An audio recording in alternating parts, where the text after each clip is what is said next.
नमस्कार मंडळी, स्वागत करतो एका नव्या अशा भन्नाट व्हिडिओमध्ये। मंडळी, आजचा व्हिडिओ बनवण्याचा उद्देश फक्त एवढाच आहे। सोशल मीडियावरती आत्ता सध्या ज्या गोष्टीची चर्चा आहे तो विषय चर्चेचा म्हणजे निंबाळकर सरांनी सध्या विक्रमी विक्री केली आणि गौतम भैया काकडे देशमुख यांनी विक्रमी खरेदी केली असा आदत वयात ज्यानं सबंध महाराष्ट्रभर धुमाकूळ घातला असा आदत किंग, सर्वांचा लाडका सुंदर। मुळात व्हिडिओचं थंबनेल पाहून तुमच्या लक्षात आलं असेल की थंबनेल असं का टाकलं असावं। कारणही तसंच आहे। कारण जुन्या जाणत्या लेखक मंडळींनी असं सांगितलं की समोरच्या व्यक्तीच्या भावना आणि आसवांना कधीतरी आपल्याला वाचता आलं पाहिजे। आणि थंबनेलवरचं जे वाक्य किंवा थंबनेलवरच्या ज्या ओळीत त्या माझ्या नाहीत, नानांच्या काळजामध्ये घुसमटलेल्या त्या ओळी आहेत। म्हणजे विठ्ठल नाना बुधकर यांच्या दावणीला काल त्यांच्या काळजाला दोन म्हणजे एक आपण म्हणता येईल की आघात झाले। पहिला आघात असा झाला की त्यांनी एक 2-4 महिन्यांपूर्वी एक वासरू खरेदी केलं होतं, ज्याचं नाव होतं दणका। असं म्हटलं जातं की जाणाऱ्याला फक्त निमित्त लागतं। काल परवा त्यांनी फेऱ्यासाठी ते वासरू नेलं आणि सहज घसरून पडलं आणि त्याचा दुर्दैवी मृत्यू झाला। म्हणजे त्याला इहलोक सोडून निघून जावं लागलं। आणि दुसरी गोष्ट म्हणजे त्यांच्या काळजाला चटका लावणारी की सुंदरची विक्री आणि गौतम भैयांची खरेदी। म्हणजे काल सुंदरचा एक व्यवहार झाला आणि सुंदर निंबाळकर सरांच्या म्हणजे विठ्ठल नाना बुधकर यांच्या दावणीहून गौतम भैयांच्या दावणीला गेला। आता ह्या सगळ्या गोष्टी सविस्तरपणे सांगण्यामागचं कारण फक्त एवढंच आहे। बऱ्याच जणांनी गौतम भैयांची मुलाखत घेतली। अपेक्षित होतं की भैयांबरोबर निंबाळकर सरांची सुद्धा मुलाखत घ्यायला हवी होती। आता ती घ्यायची का नाही तो त्यांचा प्रश्न आला, पण मला अपेक्षित होतं।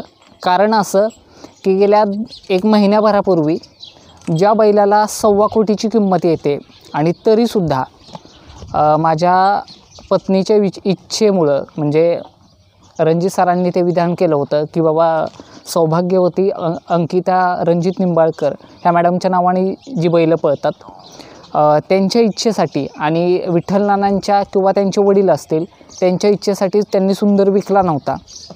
आणि मग घरच्यांच्या विरोधात जाऊन काल सुंदर सरांनी का विकला असावा ह्यामागचं कारण खरं तर कळायला हवं होतं आणि ते संबंध महाराष्ट्राला मला वाटतं कळालं पाहिजे। कारण सहसा 1 नंबरात पळणारी बैलं एकाच दावणीला 2-2 बैलं घडत नाहीत।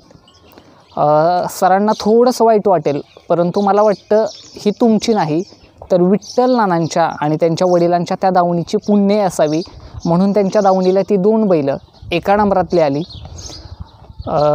आणि ही बैलं म्हणजे सहजासहजी एखाद्याच्या दावणीला घडत नाहीत। अशी कितीतरी माणसं असतात, खटाटोप करतात, अनेक बैलं घेतात विकतात, परंतु तरीसुद्धा बैलं घडत नाहीत। आणि विठ्ठल नानांच्या दावणीला हे 2 हिरे लाभले, एक म्हणजे सर्जा आणि दुसरा म्हणजे सुंदर। सुंदर तसा हलका बैल नाही, तो महाराष्ट्रातल्या प्रत्येक नंदीच्या गाड्यात आदत वयात पळाला। त्यानं एक वेगळं स्वतःचं रेकॉर्ड निर्माण केलं। आदत वयात असा कुठला बैल ठेवला नाही ज्याला 9व हिंद केसरी म्हणून गौरवण्यात आलं, तो बकासूर असेल। यावर्षी पुसेगाव मैदानाची हिंद केसरी मानकरी ठरलेले दोरालीकरांचा हरण्या असेल किंवा घरणिकीचा राजा असेल, दोन्ही नंदींच्या गळ्यात तो पळाला। तिसरी गोष्ट म्हणजे राजधानी एक्सप्रेस म्हणून ज्याची ओळख आहे त्या बलमाच्या गळ्यात तो पळाला। परवा भारत केसरीच्या लक्ष्मणरावच्या गळ्यात तो पेडगावच्या मैदानात पळाला।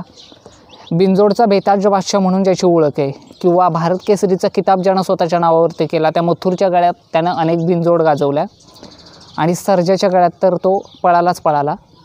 मग ह्या प्रत्येक बैलाच्या गळ्यात कधी गाडी बांधून असेल कधी नसेल, परंतु ज्या वेळेस पळाला त्यावेळेस त्यांच्या बरोबरीनं आणि तोडीस तोड पळाला। मग एवढं चांगलं पळणारं वासरू सहजासहजी एखादी व्यक्ती का विकू शकते त्याच्यामागचं कारणसुद्धा संबंध महाराष्ट्राला मला वाटतं सर कळालं पाहिजे। खरं तर एका गोष्टीचं दुःख वाटतं की सरांनी हा बैल नव्हता विकायला पाहिजे। कारण सुंदर हा सुंदर आहे.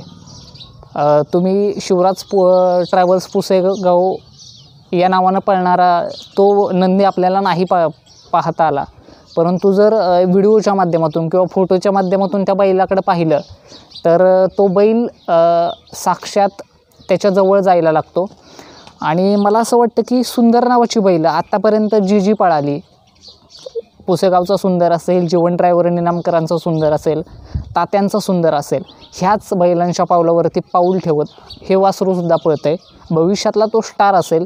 3 महिन्यांपूर्वी मी एक व्हिडिओ शेअर केला होता, ज्यावेळी नानांनो आणि रणजित सरांना त्या बैलाची खरेदी केली होती, तेव्हा सांगितलं होतं की हे वासरू म्हणजे भविष्यातलं स्टार असणार आहे. आणि त्याच्यानंतर त्यानं अनेक मैदानं गाजवली. तर असो, सरांनी विकला, परंतु जरी एका बाजूला दुःख असलं किंवा वाईट वाटत असलं तर दुसऱ्या बाजूला एक आनंदाची बातमी अशी की तो एका चांगल्या दावणीला गेला, जी दावण म्हणजे महाराष्ट्रातली प्रसिद्ध दावण म्हणून ओळखली जाते, गौतम भाई यांची दावण. आणि खरंच हा नंदी भविष्यातला स्टार असेल, त्यानं अनेक मैदानं गाजवावीत. तो आधीही माझा प्रिय बैल होताच. सुभाष तात्या मांगडे यांच्या सुंदरनंतर जर आवडता बैल कुठला असेल तर तो आदत किंग सुंदर, तो कायम माझा आवडताच राहील. आणि जसं की मी थंबनेलवरती लिहिलं आहे, दिल्या घरी सुखी राहा, तसं त्यानं सुखी तर राहावंच. आणि जसं निंबाळकर सरांचं आणि विठ्ठल नानांचं नाव केलं तसं गौतम भाई देखील नाव करावं. पुढील वाटचालीसाठी सुंदरला खूप खूप शुभेच्छा आणि नानांच्या भावनांचं सांत्वन. जय महाराष्ट्र.